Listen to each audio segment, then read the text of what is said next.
I believe that in our lives, self-care isn't just a nice to do thing, it's essential. These 5 habits have made me happier, helped me concentrate, and brought so much calm into my life.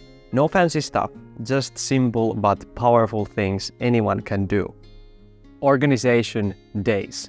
I've seen on YouTube some people call these like the life admin days or something like that, and I think that that's actually a pretty good term. You become like the administrator of your life for a day, just to organize things, get back on track with the things that you have maybe forgotten.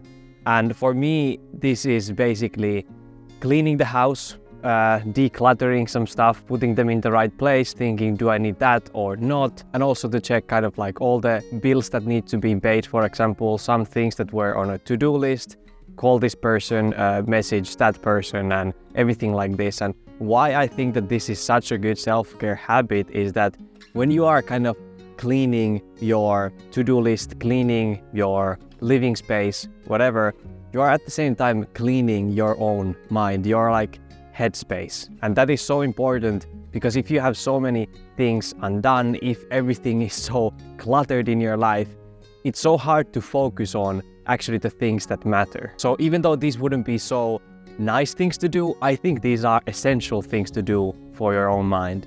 I don't know if you can see, but it started snowing. That's cool. Second one is morning routine, and even though this can consist of many self-care habits, I wanted to keep it as one just because this is so like personal, and for everybody it's very different.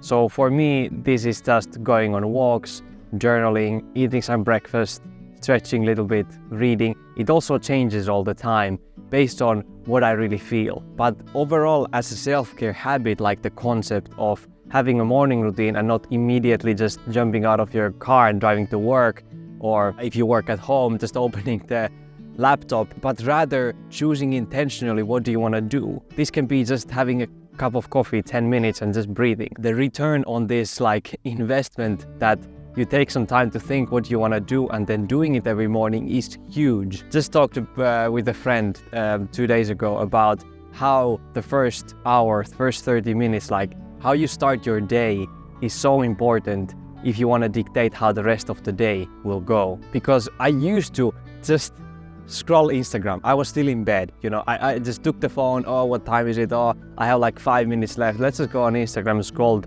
through some random stuff. But now I see like how bad that can be for mental health. Like that's, I think, one of the worst things that you can do. So start a morning routine, even with like one thing, wash your face. Like that's already better than nothing. The third one is very interesting and in my opinion like kind of underrated as well, and that is knowing your own worth and limits. And this isn't as like tangible as the other habits that I have on this list that have helped me so much in my life, but this is one of those things like behind everything. You have the self-awareness behind it, that this I can do, this I cannot do, whatever it is. Is it about time? Is it about your values, past experiences, whatever it might be? Somebody's talking to you in a certain way and you know that you are worth more than that way of communicating. Like that is not what you want to listen to. You don't have to listen to that, and you know that there's the limit, and then you express that I don't want to be talked in this certain way or manner, or that somebody is, for example, being super bossy to you, telling you what to do. You know that you are worth more than that. You have your own values. You can make your own choices. And limits in a sense of somebody's asking constantly favors, for example. And you know that even though you want to help them, you have your own limits, and you learn to say no to those things. That has been so big in my own life, and now I can like confidently as well say no if it doesn't fit what I actually want to do and can do. The fourth one is balance to work. So let's say you do very physical labor, you need to balance that out with some rest. If you do a lot of sedentary work like I do, and especially on like computer, you need to balance that out with, for example, exercising or going for walks. That is very different for each of us.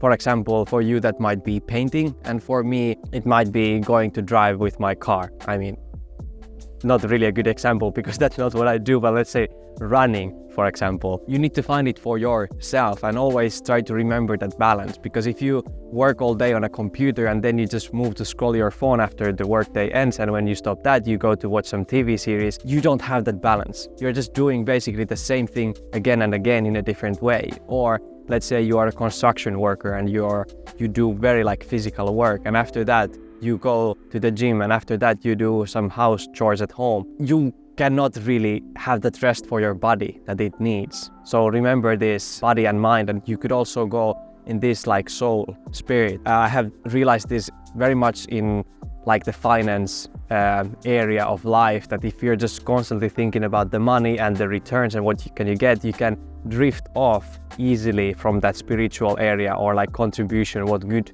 you're bringing into this world, and just stay in that money side of things. So you need to balance that out somehow. For example, reading some spiritual books or meditating or whatever it might be for you. The fifth one is monthly reviews, and this is huge. It's the way that I can like keep track where I'm now and what I should be focusing on. Like every month I do these reviews, I sit down, I reflect on things, what went well and what I could do better next month, and always I'm aware of like my strengths and my weaknesses. And of course this takes some mental energy as well, but you don't have to do it every day, not even every week. Like I do this on a monthly basis. It helps so much to kind of stay focused, stay organized, whatever you want to do in your life, whatever your aspirations are. So these are some of the top habits for me. Thank you so much for watching. Here's another video for you to check out. Remember to stay kind and meaningful in your own beautiful journey. See you in the next one.